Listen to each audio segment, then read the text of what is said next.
You are looking at Julian's pronunciation guide, where we look at how to pronounce better some of the most mispronounced words in the world, like this other curious word. But how do you say what you're looking for today? Let's learn once and for all how to pronounce this Latin phrase, which is the Olympic motto or motto.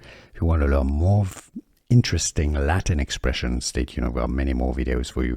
So we're going to look at the Latin pronunciation and classical Latin first, especially for the first word. It matters. Citius. That's classical Latin. The C is pronounced like K. Citius. Now, in more modern Latin from the church in Italy, it's pronounced Citius. Now, in English, it's more often pronounced as Citius, right, for less confusion, but it should really be pronounced Citius.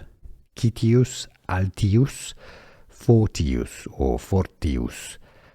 Citius Altius Fortius, meaning faster, higher, stronger. So that's your more correct, definitely more correct Latin pronunciation. Now, in English, because most English speakers can all pronounce Latin perfectly, it's usually pronounced as Citius Altius Fortius. It's easy, and now you know. Here are more videos on how to pronounce more confusing words and names too many mispronounced. Like this video if you found it useful. I appreciate your support. I'll see you soon, and thanks for watching.